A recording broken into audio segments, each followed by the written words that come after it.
I'd like to call to order the City of Bothell Planning Commission. Tonight is Wednesday, May 1st, 2019.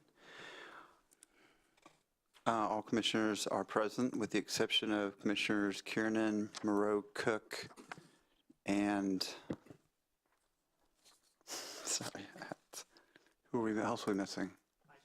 And Pystrop, who are all three absent and excused. My apologies for that.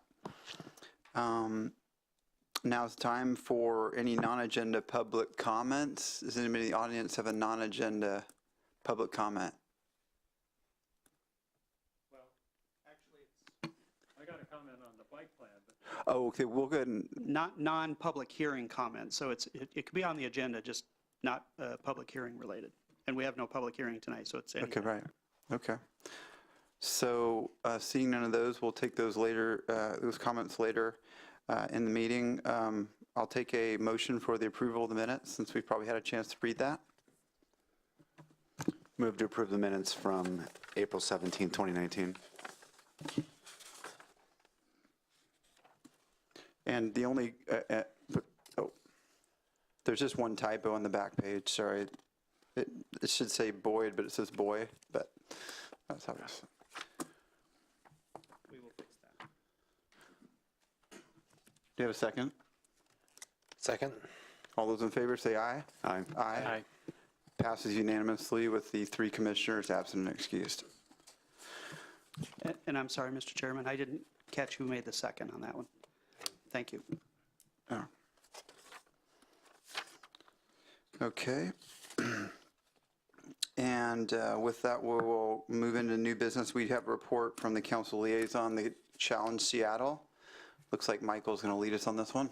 This was some information from Deputy Mayor Dewar. She asked it to be included in the packet. I was not sure if she was going to be there this evening to speak to this. I'm not, it's really just for your information. I'm happy to answer any questions you might have about it, but it's really just presented for the commission's information. I do have one question. So I remember when this initially was announced, this Microsoft initiative, and there were a number of cities that had written a letter and signed on to support this. Bothell was not one of them, and I think since then the council wondered why and advocated for being one of the signatories. Has that happened since? Yes, Bothell is a signatory. We are part of the group now. Okay, perfect. Thank you. So there was a note with regards to this. You said the commission can add this item to the agenda for discussion if it wishes. So are you talking, was that for a future date? That's really at the pleasure of the commission, whichever you would like to do with that. If you have just a few questions tonight that I can answer, I'm happy to do that. If you would like more of an in-depth presentation, then we can prepare something for you and come back at a future date. Other commissioners have any take on that after having read it, on whether you want a further presentation on that? I mean, there's a lot of detail. I mean, it's a good overview. There's a lot of details not in it, and I'm confused about a couple of the items, but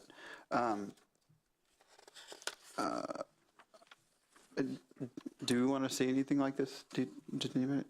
Or are you okay just kind of getting this briefing right now? Do you need any future?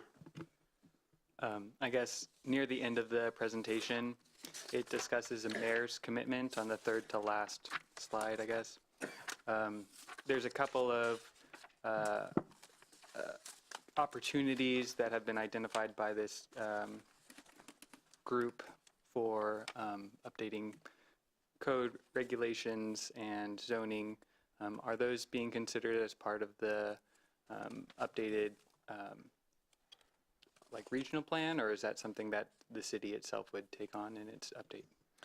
I believe these are intended to be local actions, so on a city-by-city basis, and it's not to say that that all of them would be done, but at least all of these would be considered in addition to other actions that cities might take.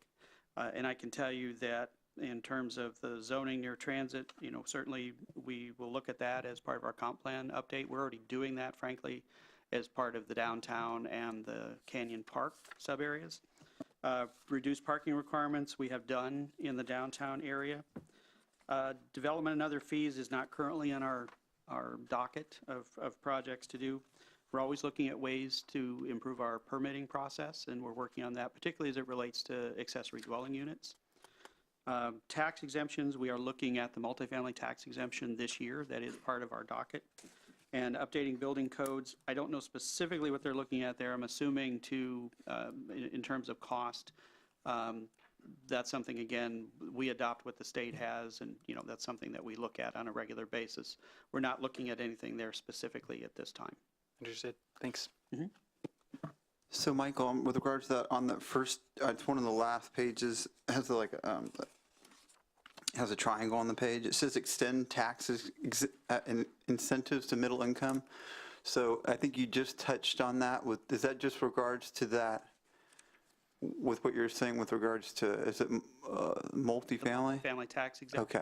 Okay. Yeah, I believe that's what they're talking about. If there's another one they're talking about, then I'm not sure what that is, because we Me too. don't have a lot of local authority when it comes to tax exemptions for that type of thing. Exactly. That's what I was thinking.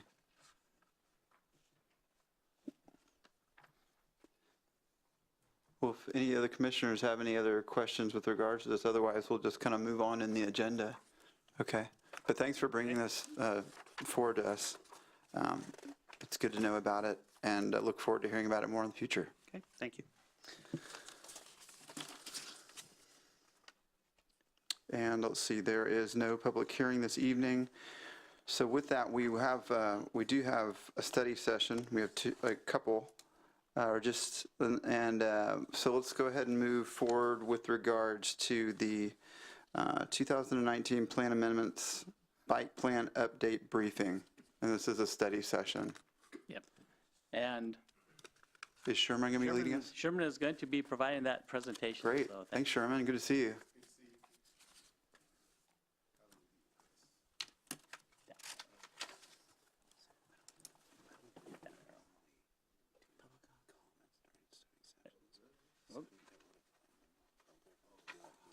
Yeah, we're all set. Yeah, sounds good. Yeah. That's fine. There you go. Well, good evening, Commissioners. Thank you for the opportunity to share bike plan with you. Okay, is that better? Yes, thank you. All right. Yeah, the purpose of this,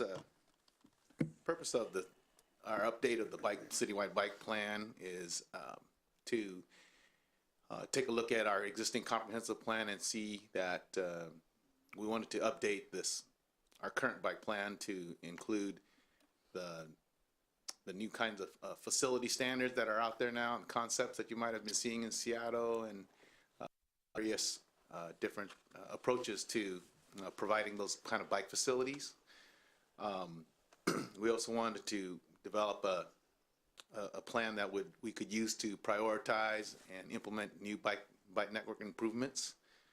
And we also wanted to meet the Puget Sound Regional Council's active transportation plan objectives, as well as our own city comprehensive plan goals and objectives. What we've done to date is we've drafted a citywide network already. It was based on a different philosophy than just trying to fill in gaps where we thought bike lanes were needed, because in the past the philosophy is basically, where do you need bike lanes, and if we can put them in, we're going to put in a 5-foot bike lane with a stripe on the road that shares the road. With the new types of facilities that are being implemented these days, we wanted to look at our network a little differently, and basically, just as a quick little update, we started to look at the network as more of like a street system, where the major corridors that were not shared with streets, that are on basically the trail system, is considered as like the freeway system, and are safe and very, very protected from traffic and whatnot, and you can get from one end of the city to the other, whether it's east or west or north or south. Then we had like arterial systems, which is a little bigger, or a little buffered bike lanes, for example, and then on down to just bike lanes themselves as they are now, as well as just possibly shared bike lanes in the road with, or signed routes, for example. So to do that, we conducted a level of traffic stress evaluation with our consultant. Tool Design Group is who we use to help us do this. And that took a look at the amount of traffic on the roads, as well as the character of the street, as to determine how safe a facility it felt as a bike rider. And using that methodology, we developed that evaluation.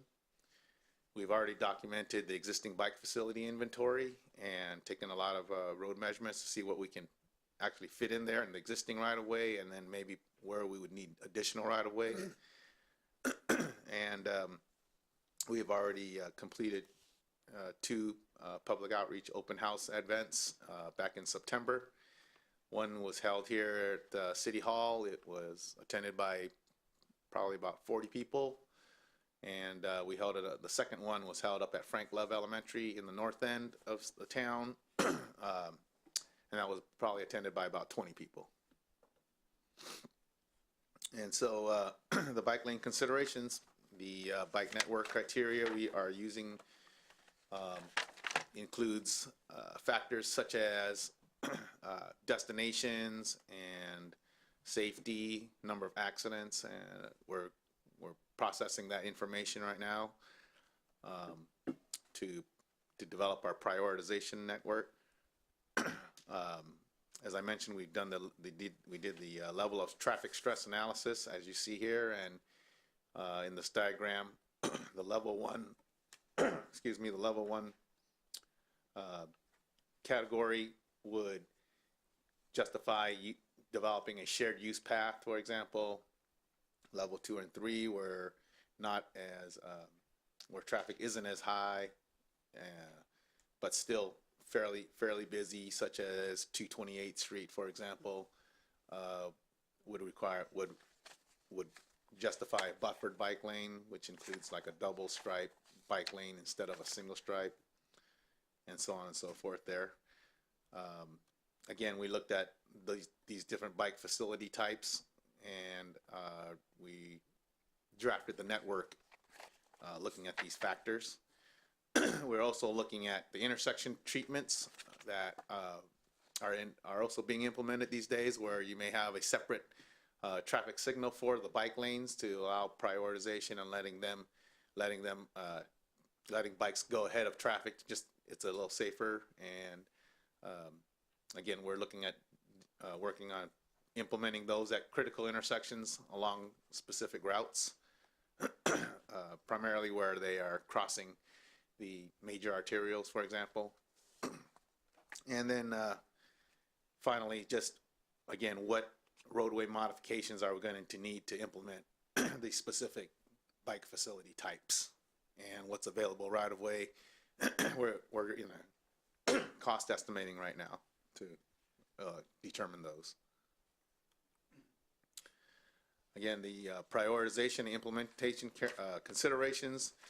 This is a what happened there? Oh, this is a long-range plan for first off. So we're not looking at implementing all of this network at one time. This is going to happen over a number of years, you know, and it's a long-range plan, and we wanted to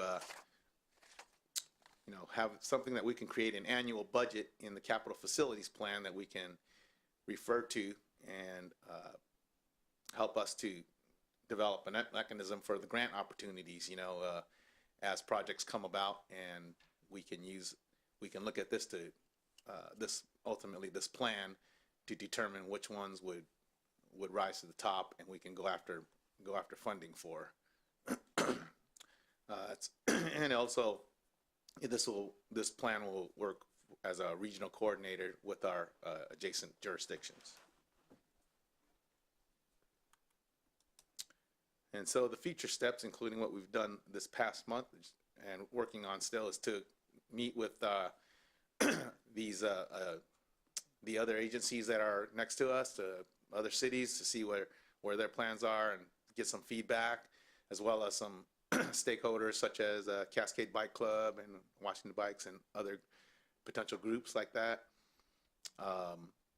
And we want to refine the draft network and review some alternatives based on some public feedback that we got from the open house meetings.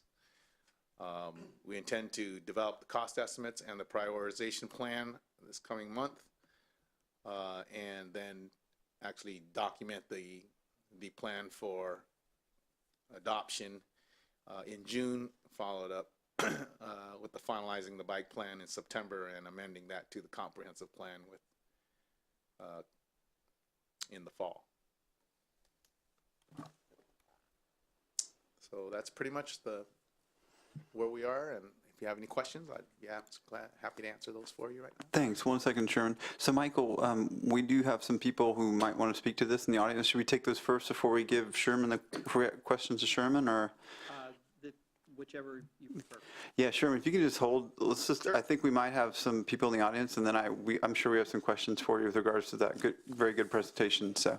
And I just wanted to quickly point out, of course, this is our first briefing before the Planning Commission. There was going to certainly be more public comment and opportunities for public comment as we go through this process, as Sherman has outlined. So thank you. Thanks, Bruce. So at this time, if there's anybody in the audience who would like to speak to this topic tonight for the study session, feel free to come forward. Great. And please state your name for the record, and please hold your comments to 3 minutes. Bill Moritz, City of Bothell, resident. I'm sorry that I never heard about the public meetings that happened in September. I learned about them when I was on the road on a long road trip. Someone emailed me and said, oh, there's a bike plan meeting coming up. I went back through all the bridge additions for a year and a half. There was never a mention about it, so I don't know how that was publicized. I'm glad you had it. Got a lot of input, I see. I'm concerned about several of the things in the plan that's been presented to you, particularly in the south end around the river and 102nd Avenue. And also I'm curious what the buffered bike lane is actually going to look like. I understand what it is, but what's the dimensions there? And they show it like on 100th and Waynita Way and up to 522. But there's not enough road. I ride that several times a week. There's not enough width there between curb to curb to put in a additional striped separation. So that's one big concern. 102nd Avenue, coming into town, it took me 20 minutes to get from 108th in here tonight. Unbelievable. But that should have sharrows on it right now, as far as I'm concerned. And I don't know how you're going to get a buffered bike lane in that area over that bridge. Same thing in 92nd. And then along Riverside, apparently you're going to replace the existing bike lanes with a separated path. The county has a right-of-way there, I'm aware of, and that would be great, but I can see that maybe 20 years from now. So I'm concerned that a lot of things that I see in this plan are great wants, but largely impractical at this time. And I'm concerned that we're going to adopt this and then nothing else is going to happen. And we need sharrows from 522 down to 100th on Waynita Way. I think we need sharrows on 102nd coming in from Riverside. I think we need sharrows all the way to Woodinville on Riverside. So I'm just real concerned that while this may look good, I'm definitely concerned about the practicality of it at this point, and that may prevent the city from making other improvements that could make a big difference right now for the cost of some paint on the pavement. So anyway, I appreciate the effort that's gone into this, and I certainly want to promote more bicycling in the city, but I'm just a little concerned about the direction I see this going at this point. Great. Well, thank you very much, Ms. Moritz. Sherman and the staff, I guess, take those comments, and we will have future public hearings, so Thanks for coming tonight and giving us that input. That's very specific. It's very good to have that very specific input. So, is there anybody else in the audience who's like, it doesn't look like it. So, commissioners, if you have questions for Sherman, thanks again for that presentation. You're welcome. I know we have several bicyclists up here. I'm a fair weather one, pretty bad. But I know we have people who bike to work as far as Seattle and other places. So, if you have any questions for Sherman, and I think the citizen spoke to this. I mean, is in my mind too. And I know this is just the very well. It's not the beginning stages of it, but we'll have other hearings on it. And it's just yeah, where to put the resources where we can help out current bike users the best, in my mind, and also looking to the future too, but not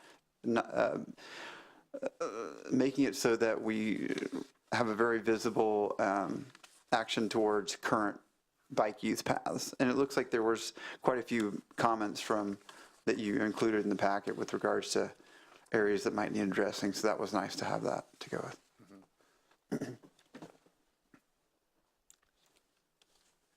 I could jump in with some questions. So thanks for the presentation, Sherman. I think we're in a good direction. I think that, as Mr. Ward's pointed out, it's always kind of a trade-off with these long-term plans, which is what you're presenting to us and what we're trying to develop with the immediate needs out there. And as Dave alluded to, there's cyclists up here, and I bike 4 days a week, and from Seattle to Bellevue to Bothell, and it's not good to come to your community and have some of your toughest miles be in your hometown. But there's some positives in this town as well. And I think with some incremental steps and then some long-term vision, we can put these together. So that leads to my first question. Is there a timeline associated with our bicycle plan as far as implementation timing? Is it a 5-year plan, 10-year plan? Or how often do we revisit this conversation? This is the long-range plan, so this could take 10 years. It could take longer, 20 years. I think it's just opportunity based on funding that we can get, and not only through the bike plan itself, but with other road projects that we have and how they can be incorporated and those opportunities arise. And our goal is looking at when we can implement this network, and if there's some low-hanging fruit, there's quick fixes, as Mr. Moritz pointed out, that we can incorporate right away, then that would still be considered. But the long-range plan, I think, is still to try to meet this network as it is, simply for the safety factor of what it will provide at the end of the day, and where the biggest safety issues are, and the need so that this network is available for people to ride safely, whether they're 8 years old or 80 years old. That's the goal. Okay, thank you. And then kind of a follow-up there, all of these transportation projects are incremental, and that makes it tough because you want to serve the entire city. Yeah. At the same time, it's sometimes more important to have a connected, route that goes all the way through town, which may not serve the entire city. So are there corridors that are identified that are close to being done, where there's, small sections of that would need attention? And is that something we're focused on, or is that part of this conversation to determine what we should focus on? It is part of the conversation because it is part of the prioritization plan. Unfortunately, we're not there yet. We are in the midst of costing all of these network improvements out. We have probably about, I would say, 45 projects identified through this plan right now. And as we develop the true cost, or our best guess cost for all of those improvements, we can then identify which ones could be incorporated through road projects, or, as I said, just to go after funding as a bike plan project by itself. And if there's a source out there that we can attach to it, then it would rise to the top of the prioritization list. But again, we're just right there right now, trying to develop that list and take a look at those kind of projects. Like you say, is it a critical gap that just needs to be fixed, and and maybe a smaller or an interim type of fix can be incorporated, we'll definitely look at it, but at least we know that it is part of the network, and ultimately we can get it to where we want it, as identified in this plan. Okay. And then as far as the budget, we passed the Safe Streets and Sidewalks levy not too far back, and I know that there was some bike lane improvements and upgrades included in that. Or there's not? Okay. So when it's only with the overlays, restriping, things like that? There's no additional facilities for bikes? Sorry, I saw. I'll let Steve Moore, Capital Division Manager, answer. Hi, good evening. So, Safe Streets levy is very well listed out what we can use the funding for. It was maintenance costs for streets, it was sidewalks, it was pavement preservation and crosswalks. There is no bike money in there. We have taken advantage of the opportunity where we could and compete for grants. Sometimes it competes better if you put non-motorized improvements rather than just sidewalks. So where we could, we've tried to pile the bike on top of that. I see. 188th is going to be an example of that, where we'll get bike lanes. That does incur costs, because if you can imagine, when you put bike lanes and you extend the pavement, you have to treat stormwater, you have to detain stormwater, and the cost goes quite dramatically up. So one of the things that I know that Sherman tried to inform you was, this is a long-range plan, kind of like our sidewalk plan. If you account for every sidewalk gap in need of every street in the city, we will never in our lifetime be able to put all the sidewalks in. We anticipate that the bikes will probably be similar, hopefully not as large in scale, because we're not looking for separated facilities on every single street. But what Sherman is doing is actually setting up a criteria and a priority list. So if there's an inexpensive gap that can be filled based on his criteria list, it'll probably rise to the top. A very expensive long-range plan that is a vision that everybody would like to see might not happen in a lifetime, or if we have the opportunity, at least we could do that. It might drop more toward the bottom of the list because it's so expensive for what you get. What we're trying to do, though, is create a bike program. Right now, you don't have much of a capital operating program. You have a sidewalk program, but you don't really have a bike program. So we're trying to generate that and create a plan that you folks in the council can vote on and put some money in every year. What that would do is give you leverage to go after grants and other sources of funding and partner with other projects. And that's kind of the goal that we have to get into the next budget cycle. So hopefully that kind of helps. That was really helpful. Thank you. Thank you, Sherman. Yeah. Commissioner Cape. Thanks for the presentation, Sherman. You're welcome. Quick question on the estimating process that you guys are doing this month. So I thought a good question was posed by Mr. Moritz about constrained lane width. So obviously if it's a bridge, it's sort of a one-off, and we're not expecting that your estimate includes widening a bridge for a bike lane. No. But there are some areas in the city that have been prioritized by citizens through the Planning Commission as areas where we need sidewalks. And I'm thinking one specific just because it's by my house. It's on 88th Avenue. It runs by the Magnolia Dairy on the back side of the high school. Mm-hmm. There's some sections on there where, I jog and you can barely stay on the white line on the shoulder. When you're doing your estimate for an added bike lane there, are you including like widening the road at all? Or is that part of, a sidewalk sub-budget later on that would be addressed? When we look at those cost estimates, we are going to be looking at widening. If the pavement's not there, we will look at the cost to add additional pavement. Okay, great. I mean, that's the true cost to put the facility in. So it should be included unless we can make changes to the actual travel lane widths and fit it in. It's going to be a case by case basis. Yeah, because I would think that there's some projects that would fall into either a sidewalk budget or a specific bike lane project budget, like or road work. A road project. Yeah, or a road project, and trying to suss out which budget in the long-term plan that falls into would be challenging. But Ideally, yeah, I think if there's adequate lane widths, which we do have some parts of the road system in the city does have adequate lane width to put this plan in, then those will be the low-hanging fruit. You know, we can just paint a couple stripes in and we're done, and we have a facility. We're making connections. So that's kind of, that's where we are again.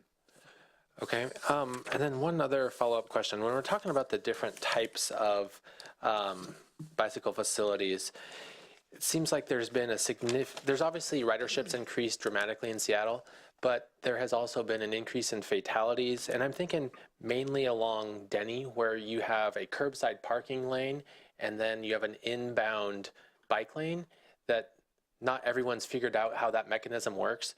Have you guys done sort of a safety analysis with regards to these options and where they're suggested to be placed? When we get through this prioritization, I think that's where that's one of the criteria that's in our that we're going to be considering for prioritization of the system. So looking at accident data and everything like that, that is what we've included as for our preliminary first cut, I guess I would say, for our prioritization list. We didn't include that yet because it's just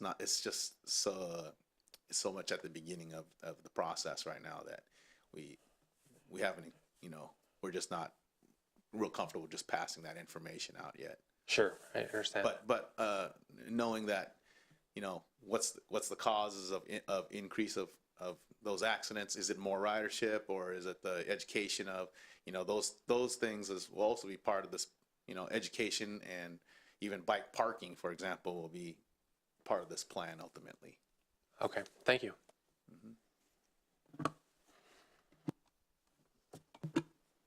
Bike parking was one. Thank you for the presentation. That was great. The bike parking situation is another thing that I care a lot about too. I bike through the city, and it's frustrating when you chain your bike up to a garbage can outside the grocery store because there's no bike racks. So is that part of this prioritization too? I think that that those types of details in terms of the plan will be definitely incorporated into the plan. I'm not sure exactly, at that level of detail where we are as far as options go yet, and where we would place that. That's we have yet to make that kind of determination, kind of just to make sure that we have the network in place first, and then we're going to move on to the more nitty gritty, I guess, such as bike parking and things like that. That makes sense. One of my other questions that came up during the review of this was, you were talking about extending lane widths, but what about road dieting too? There are certain areas of the city where maybe the road widths are a little oversized, and increased speeds, maybe illegal speeding on those areas. I'm thinking like Waynita especially. The existing bike infrastructure there is pretty narrow, and when you're slogging up the hill on a bike and there's cars going past you at a lot faster speed, I guess during this prioritization process, are you thinking also not only just extending roads, but maybe reducing lane widths too, if that's a possibility? So our challenge there, as we go through this cost estimating, is we have roadway standards that we have to first follow. That's already been, as code, is part of our design code, design standards that require arterials, collectors, certain road types to have a specific lane width as a minimum. So we have to follow those first, and then I would determine if the width is there to, add additional lane bicycle facilities, and if not, then those are the locations that we would look at a need for roadway widening. If we have pavement and we can do road dieting, which there's not a lot of opportunity for that I'm aware of right now in the city. because those type of facilities are where you're taking 2 lanes of travel and then making them 1 lane with a center turn lane to make it more efficient, and then you end up with this surplus of pavement to add bike lanes or add parking. That's how road dieting works. It's not specifically to take an existing roadway that has maybe, wider than normal, than our standards required by travel lane width, and then just adding in, and then just using that and reallocating that pavement to become a bike lane. So those are the kinds of things that we're going to be looking at as we cost each of these 45 projects out. Yeah, and I guess that would be basically where we're going with that first. Thanks for that answer. Mm-hmm.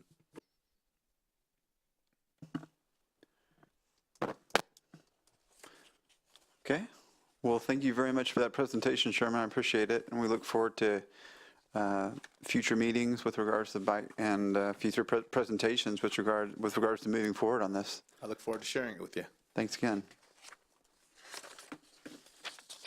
With that, we'll go ahead and move into our next study session, reconstruction of fire stations 42 and 45, a capital facilities element. And will be led by Bruce Blackburn, Senior Planner for the City of Bothell. Good evening, members of the commission and members of the public. I think this is kind of an interesting segue because we talked a lot about some of the long-range capital provisions that we need to address, which is placed within our capital facilities element within the comprehensive plan. And within that plan, they're like, oh, I lost my audience. Anyway, within that plan, there are things that could be done in 20 years, maybe even a little bit longer, that are identified within the capital facilities element. The next part is there are some provisions within the capital facilities plan, and that's a little bit more of a near-term item that basically identifies, okay, here are some things that we have for some funding, and here's where we want to do that. The Growth Management Act says that those should be pretty in sync. What happened was that the voters passed Proposition 2, which established some public safety levy, which basically sped up the reconstruction of the city's fire facilities, stations 42 and 45. That needs to be reflected in the capital facilities element. So this amendment is pretty straightforward. Essentially what it does is it simply brings that capital facilities plan element with the upgraded fire facilities into the capital facilities element. And it won't be a tremendously large plan amendment or any type. We're talking probably about 3 or 4 paragraphs, but it should be pretty straightforward, and we really don't anticipate any real significant troubles doing this one. So I think I will complete my discussion there. I've got some information on, of course, the addendum regarding the fire stations, and a lot of the information within the addendum will probably end up in one form or another within the actual capital facilities element of the comprehensive plan. So I think I'll stop my presentation at that point and ask if there's any questions. Thank you, Bruce. So with regards to this, so we're just talking about replacement in this particular time, right? Well, yeah, particular essentially what study these session. fire facilities are, they're going to be almost total reconstructions of those Right. facilities. That's going to be a real, essentially it'll look like a brand new facility. It's going to be much larger, a lot more features, a lot more fire items that have to be provided within these facilities. And that's partly because the fire science, if you would, has grown so much. They need that additional space. Okay. And with regards to, there was some mention of it in here. I know maybe that's not what we're talking about tonight, but with regards to south of the river, fire needs there, where we don't have a station. I know there's possible partnerships. It seems to me that that's like that's a significant issue. I know that the fire trucks have trouble getting across 102nd, and it's caused for some of the delays. So I was wondering if that's part of what we'll be talking about tonight at all. Go ahead. Okay, I was going to. Or did I open a big can there? Well, no, that's a good legitimate question. I think that's kind of a fire operations aspect versus a capital facilities project.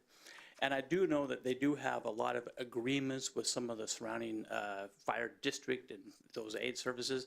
And it's a very, very collaborative approach that those folks take on, hey, look, we can't get there, send one of your units there. And that's basically how they work through these situations where they have multiple incidents. Okay, thank you, Bruce. So if I can just piggyback on that a little bit, I think there is a capital facilities question related to that, because I think that is still part of the long-term policies of the city, is to have a station south of the river. As I recall, there's something in the comp plan about that. What we're looking at tonight is really just bringing the comp plan into alignment with what was approved by the voters, and that was Okay, just the rebuild right. of those two stations. Okay. So that That's issue is, I think, is still a valid issue. Okay. It's still part of the long-range policy. Okay, well, we'll just put that aside for now. Any other commissioners have questions for Bruce? I'm not sure if this is related or not, but does the capital facilities process allocate any funding or resources during the interim when we're at reduced capacity? Obviously, if it's a total reconstruction of the fire station, both of them, albeit at separate times, we're at reduced capacity for an extended period of time. Is that more operations or capital facilities? That's more of an operational issue, and I'm not sure how that's being addressed, but we're not really at reduced capacity in that the fire stations will still be operational, they'll just be in a different location. So they'll be temporarily relocated from their current sites while those buildings are being rebuilt. Understood. And I don't know that the bond that was approved covers that cost, or if that's some other cost that we make up elsewhere, but they will still be operational, just in a different location. Great, thank you. Wow, that's interesting. They'll be in a different location within the city with some other city properties. Okay. Yes, Okay. yeah, they're in the process right now of looking at Oh. other sites for those two stations where they can locate on a temporary basis. Oh, wow. Excellent. Okay.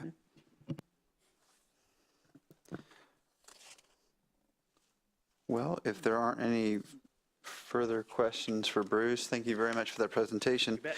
And then we'll move, we have Bruce again, it looks like, coming Well, up. and Oh, I just want to identify again the same, this is a similar process as what we'll have with the bike plan. Essentially what we'll do is we're going to have some additional study sessions as well as public hearings on this. And what we'll do next time is that we will bring you some proposed language and maybe some policy language and some changes within the description.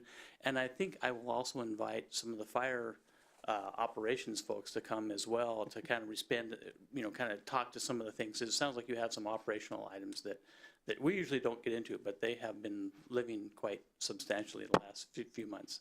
okay. So Thanks, our Bruce. intent this evening is to just introduce you to the Yeah. two comprehensive plan amendments for this year. So for the benefit of our newest commissioner, you may already be aware of this, but we do amendments once a year. And generally, we work on those through most of the year, depending on the rest of the workload, but we have to have it completed by the end of the year. So these are the two that have been identified so far, unless the council initiates anything else. And so as Bruce mentioned, there will be a public hearing sometime in the fall. We'll have specific language for the commission to make a recommendation, and then that will go to the council for adoption prior to the end of the year. Thanks, Michael. Okay, and with that, we have no old business, and, but now we have a report from the staff. We have Bruce who's going to lead us through this again. Thanks, Yes, Bruce. and this is basically, we wanted to brief the commission on an open house we had for the Canyon Pack Sub-Area Plan update. And of course, I just did a recent update for the commission about 3 weeks ago.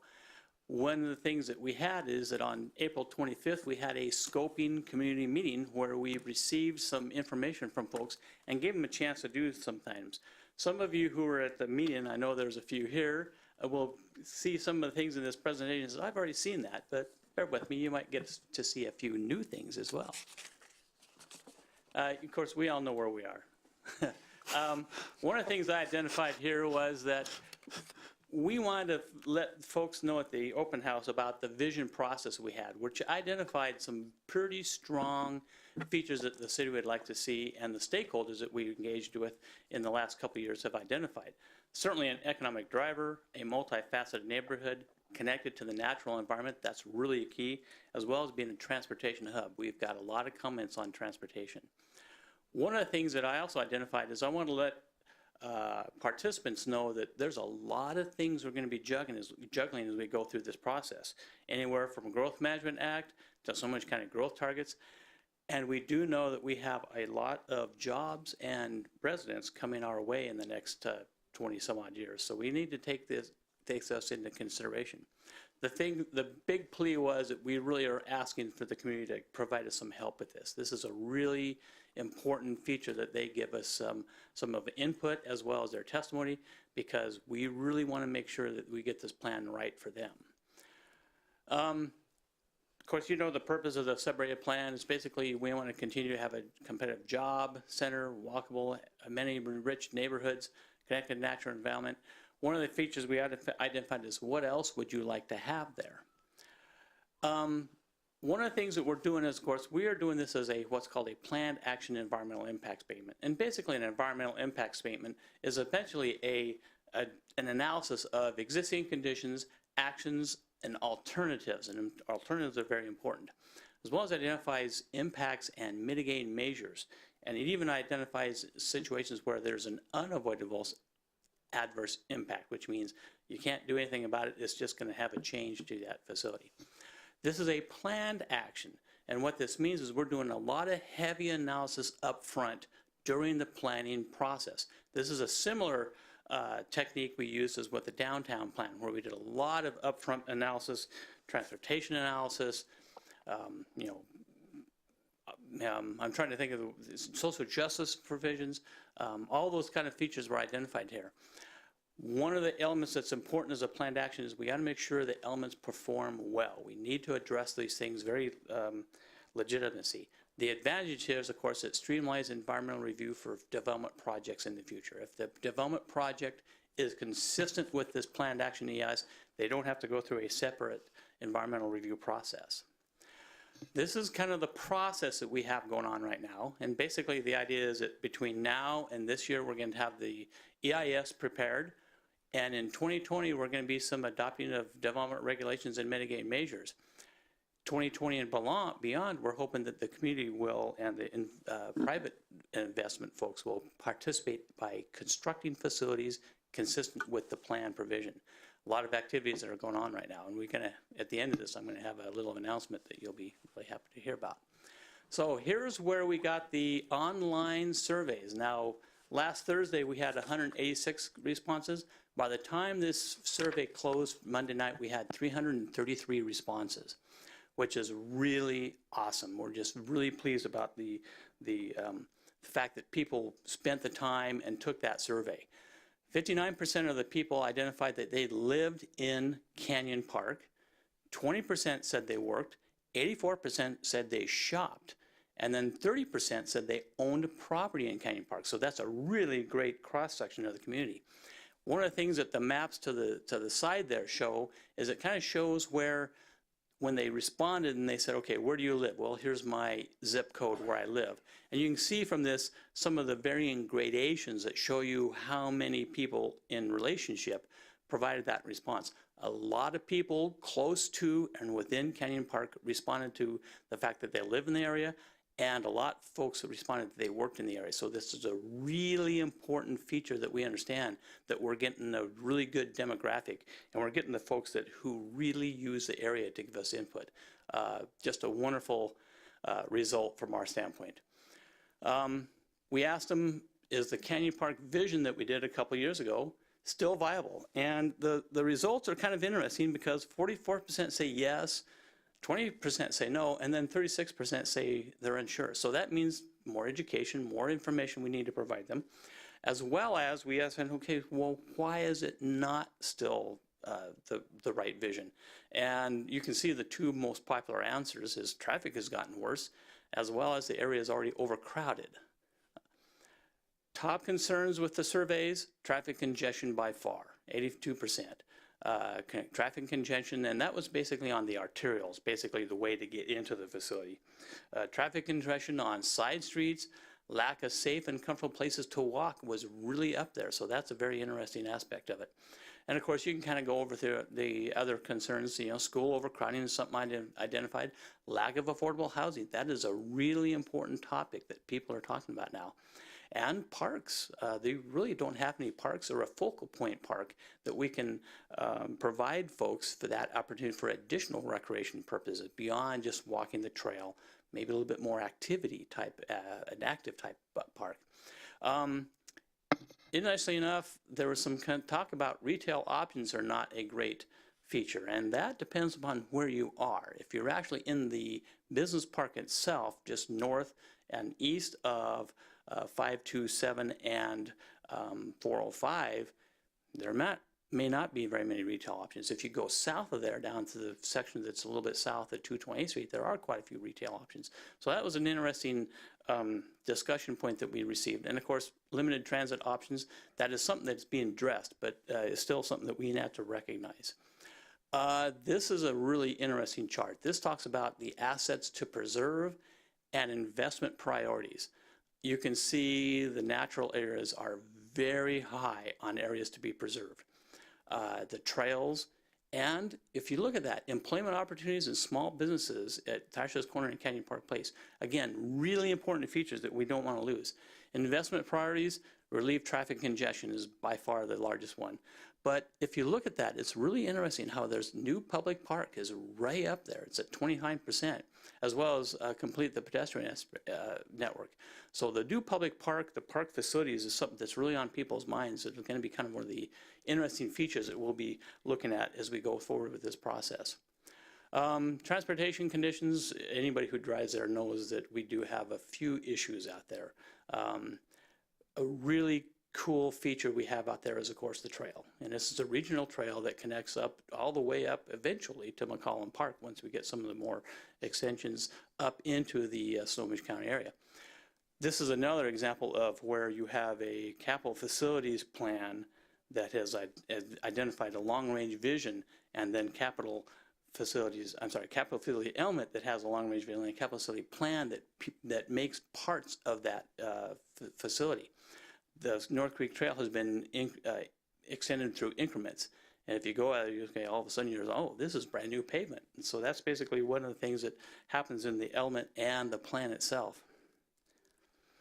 A couple of really important features that are coming our way. One, of course, is the express toll lane extension up to 527, which the legislature just recently passed for a bonding option. So this is a project that has a very high likelihood of being constructed. This is going to be a new express toll lane or ETL access ramp down into the park off basically 17th Avenue. And down you can see where the pedestrian bridge will be changed, as well as, of course, where the Canyon Park Park and Ride is. The other major feature here is the bus rapid transit system that is being constructed by Sound Transit, as well as, of course, we've got the community transit that has already started the Swift Green Line. If you go out there, you see their buses coming up and down there. This is going to be a real key feature for transportation, particularly commuter transportation, to get to this park. Need to talk a little bit about the growth targets, because this is something that's becoming an item that we really need to identify. Right now we got about 15,000 people in Canyon Park. Underneath the Puget Sound Regional Council framework, we need to add about 20,000 people to this area. And that could be a mix of residents or workers. Basically, it's called activity units. And it basically says, okay, if you have residents or if you have employees, they both count as one activity unit. So that's pretty interesting. Certainly, we need to meet our Snohomish County residential growth target, which is basically 4,500 people within the Canyon Park area. So that gives you an idea of the scope and scale we have to achieve in this area for growth. And that will be a very interesting discussion we have there. Right now, we're at about 18 to 19 people per acre, depending upon how you measure the area, gross or net. We'll talk a little bit more about that. So here's what's going to happen. If we do nothing to the plan, and we just do a no action alternative, and we grow underneath the way we're supposed to, we're going to get another 9,000 people. If we decide to go with the new PSRC, our Regional Growth Center frameworks, we're going to have to add 20,000 people. So there's quite a bit of difference there in what we have to grow in this area. You can see some of the items that we have to address. Invest in parks, address stormwater quality, enhance North Creek, transit, roads, bicycle facilities, and development standards are going to have to change pretty substantially. We're going to be looking at height, density, parking ratios, all those features that we need to come into a holistic approach to get that residential component that works, as well as the employment provisions. So what we did is we said, folks tell us, we had some maps on the charts and the tables, and people were moving around little pockets and things, and helped us with that one a little bit. I also wanted to identify these two items, and I put these on the chart, the days for you to take a look at, because these are a couple of sample alternatives, basically kind of like the bookends, if you would, depending upon which way you want to go. And this one basically is a business-oriented approach, where you'd have primarily business uses within the park and the regional growth area, and you'd address some of your residential components through something like towers or very, very tall, 10-story plus buildings within that area, with a little bit of infill of mixed use as well. So this is one approach that you could take. The other approach would be to do more mixed use within the area. And you can see the color shift there. Okay, you've got quite a bit of area that's still designated as a business facilities, but you've got a lot more the mixed use residential, mixed use offices and other types of facilities, which would be within there. So there's a lot of different variations between that. And this is one of the things that we're going to be working on with the Planning Commission and the members of the public in the next several months. So these are the things we have said, look, tell us what's going on there, and we have some information. I'd only had it in a paper copy. It's a couple of sheets that I've got on the dais again, and it talks about some of the items that folks mentioned when they were at the open house themselves. Kind of interesting. I haven't had a chance to really delve into it tremendously. We just got these today, so but it just kind of gives you an idea of what the folks that were at the open house are thinking when they were doing these activities with the city. So that ends my presentation. I'd be happy to answer any questions, but I do want to leave you with one item, and that is that the state legislature approved their budget, and that includes $400,000 to complete the Canyon Park sub-area plan update process. So that is a big thing for us. That allows us to complete this work in 2020. That is fantastic news. That's fantastic news, yes. Thank you very much for that presentation, Bruce. I know you've been working hard on it. I'm just disappointed you didn't do karaoke tonight like you did at the meeting the other day. No, you're not. No, Bruce didn't. I just wanted him to. Let's see. So do people have comments or questions for Bruce with regards to this? Karsten, go ahead. On slide 18, I noticed in the sound transit map there was the bus base still located comfortably close to Canyon Park. Is that still in the works, or how is that? Yeah. That's where we estimate it will end up. Within the sub area? Yes. And within the Regional Growth Center. Oh. That's kind of disappointing. That's really disappointing. Yes, we tried. Okay. I guess another thing that came up when I was looking through this, great presentation, and I attended the other open house, and a lot of great participation there. That was really well put together. Thank you. Thank you. I don't remember which slide it was, but it was about the assets to preserve, and showed more than 80% of respondents saying that the natural areas were really important to preserve. I think from our standpoint, making recommendations about stormwater quality, and then also maybe looking at how structures are developed and during the construction process, making sure that those areas are protected, and also just climate change in general. There's smart ways to develop new land, and I think maybe that's something that I'd like to see more be brought more into this plan, like protecting like the climate goals that the council has identified has been really important. And I think just seeing relief of traffic congestion, public parks, improvement of transit, trails, wetlands, just kind of, it seems like this area, either the respondents really care about climate change, or this area is just a really valuable natural space that needs to be protected. So I think it's both. yeah, great, well, thank you.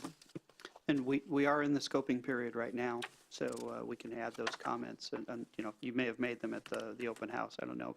I think there were other similar comments. I don't know if it covered everything that you mentioned, but we'll be sure to add those to the list. One other thing I'd just throw out, Bruce mentioned the parks. I'm going to try to do this before I sneeze. The parks plan is underway right now, the Parks Recreation Open Space Plan, or PROS plan. So the Parks Department is working on that, and we are coordinating with them. So they're very engaged in the work on the Canyon Park sub-area plan update. So we recognize that's an important piece of this area, and we're dovetailing that with the parks plan that's ongoing. Can you go back to the slide? Thank you, Mark. Can you go back to the slide that Carson recommended? I think it was slide number 17. Okay, so the park and ride featured there, that's owned by, is it Sound? Washington State Department of That is Transportation owns WashDOT. that park and ride, yes. And one thing, I can't remember if I was at the open house, that I was kind of blown away by was the length of time that any car could park there without getting a ticket for any length of time. And it turns out that I guess according to this WashDOT person who looked it up, that it's 96 hours. So essentially somebody could go park there, take the bus all the way down to the airport, you know, go away for the weekend, come back, and, you know, it could basically, you know, and so that might be something as we're going through this, like looking into with WashDOT to see if there's any way to kind of strengthen those requirements, have some kind of enforcement. So, I mean, I don't know if maybe trying to solve a problem that isn't one, but I do know that I think it's, I know I met somebody at the open house who said, I used to use it. He lives right nearby. He lives in Canyon Park, or at least right outside the study area. And he said it's full by 6:30 in the morning. And he used to take it to go into Seattle and work for Amazon. So, I mean, it's full at 6:30 in the morning. Is it really full at 6:30 in the morning with just people from that day mostly? I assume the answer is probably yes, but there's probably few cars in there that kind of maybe overstayed their welcome, and I would hope there would be some kind of mechanism so that, because there's limited spaces, I'd love to see some type of additional structure there to give it, but I know that's extremely expensive and that's probably not going to happen. But so maybe if that's something you can ask them about. You know, that's an interesting And verify. point. That's an interesting point, because I've been there a lot of times, and I haven't seen what I would term long-term parkers, but I'm sure there are folks who do park quite a time at that location, yes. My understanding is it's managed by Community Transit, so I'm not sure who enforces the 96 hours, or if anybody enforces the 96 hours, or like you said, how many cars are actually there that long. But we can certainly pass that along and see if they want to follow up on that. I would also add there are no plans right now to expand the park and ride. It's whatever its current capacity, I think it's around 300, is what's going to continue there. I did pose a question at a presentation by Community Transit about the future opportunities for TOD there. It's not something that Community Transit is really in a place to do at this time, but I think that's a possible option in the future, particularly if they do expand the park and ride at all. Okay, And certainly something that the city would be interested in seeing there. great. Excellent. And I Thanks. think that will probably be something that's in the alternatives. If I recall, we've discuss that. Yes, I think it is. Okay. Commissioner Cape? Thanks, Bruce. Could you go back to the slide? I forget which number that had the timeline over the next 3 years or 2 years. Okay, so I was just wondering where, like honing in on our plan between these alternatives that we looked tonight falls within this timeline, meaning are we going to develop code language and kind of really hone in on the comprehensive plan before we know either A, what the development community wants to do in this area, or B, what the public wants as far as these alternatives go? That's a good point. One of the things that we really want to do is we want to understand what the market will do.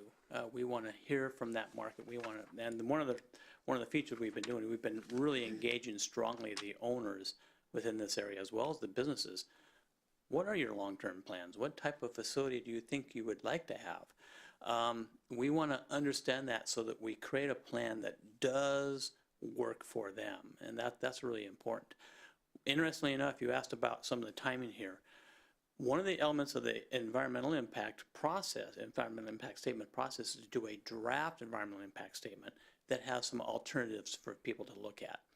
Then when you do the final environmental impact statement, which would be later, much later this year, you actually come up with what you term a preferred alternative. And that's kind of the sub-area plan, land use designations that we think would make the most sense. What'll happen with that is that that'll be going through the process. And again, we're going to have a lot of community meetings, a lot of public open dialogue. The Planning Commission will be involved, the City Council will be involved. And we're going to actually come up, okay, here is our preferred alternative, and then we're going to do a little bit more environmental review on that as well.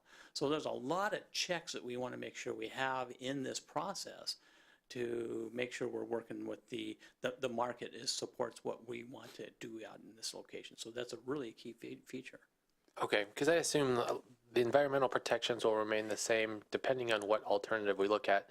But when you look at a 10-story building versus a 5, the density is going to change and some of the other aspects of the plan will be modified.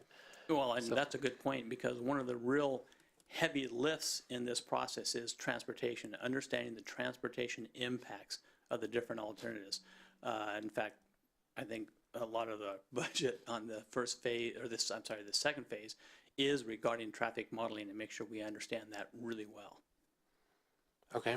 And then what about, to me, I live in the general area, but not on that side of 405.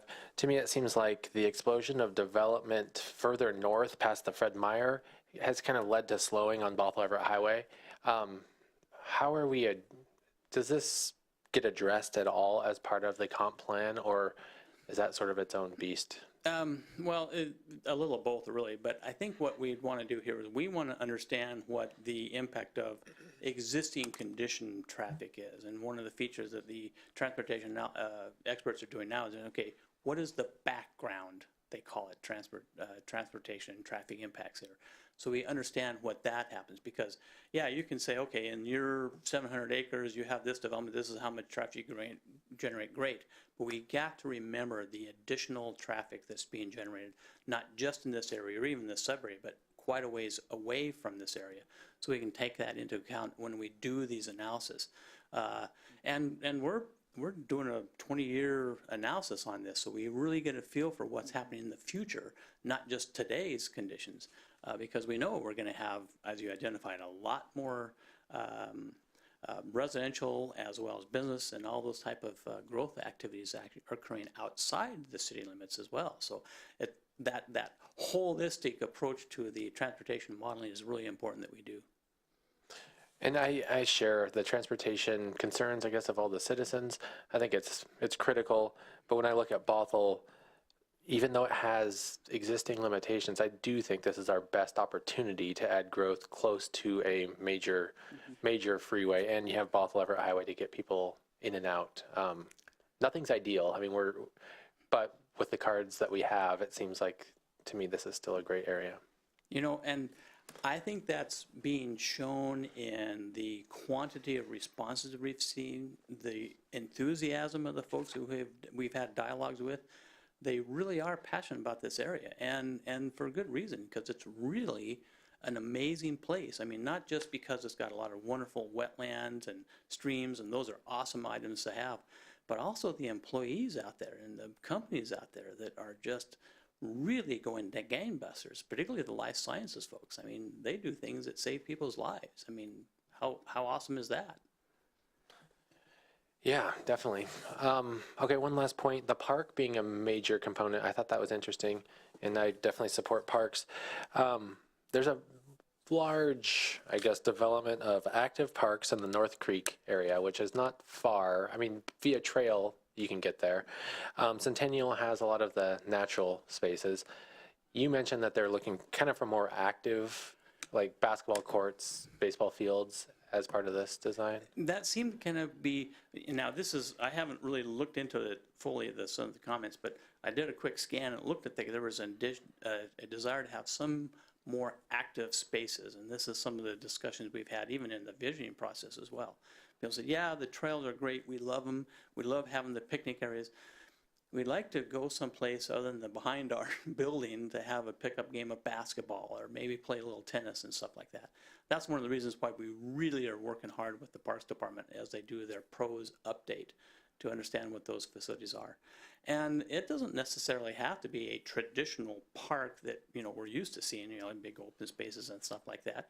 You could have just a series of different types of activities in there, anywhere from pickleball to tennis to basketball to all kinds of different things. And so, you know, there's a wide range of items that we want to take a look at as we do this process. Okay. Sorry, I said that was my last one, but one more. I know I've brought it up a million times, but if there was a way to do TDRs or try to be forward-thinking into the future density increase within this area, I think it would be a missed opportunity if we don't at least talk to Snohomish County and see if they've got any further on their process. Well, actually, in the plan, the current subrate plan, there's still a desire to look at TDR as an option here. And you know, if we can find some capacity someplace where it makes a lot of sense, I think that we would be remiss in not taking a look at that. Thanks. I would agree with Commissioner Cabe there with regards to continuing to look at TDR possibilities. Well, thank you very much, Bruce, for that presentation. Looking forward to it as it moves forward, and thanks for that news. I hadn't heard about the money from the state, the approved from the state with regards to moving forward with the plan. So that's awesome. Very exciting. Yeah. Thanks to all the local people who took the time out and to make that happen. Let's see here. Mr. Chair, I have one more yes. item under staff Oh, yes. reports, if I could. Oh, yes, that's right. I think I know you're going to. It's not listed on your agenda. It's just last time I put this on the Okay. dais. This is a request from the chair that we provide you with sort of the calendar of upcoming meetings and those that we know so far that have told us that they're going to be absent or late on those dates. So decided to go back and just go from the first of the year to the end of the year. So this also then is an attendance record for the meetings that we've held to date. So we'll just keep updating this as we move along.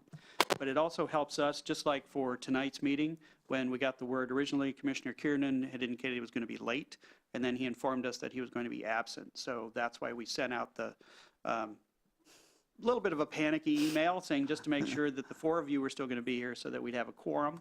At least then we know we're close and we can do that quick check.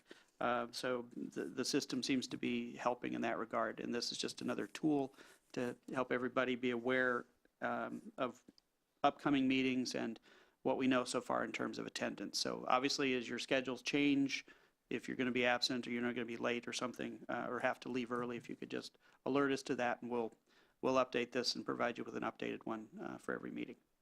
Okay. Thanks, Michael. Any reports from members? Is there any, you have any update on the bus line? Is it still running well, as far as you know? Okay. All right. So with that, we'll entertain a motion to adjourn then. Motion to adjourn? Second. All those in favor say aye. Aye. Aye. We are adjourned with all commissioners voting in the affirmative.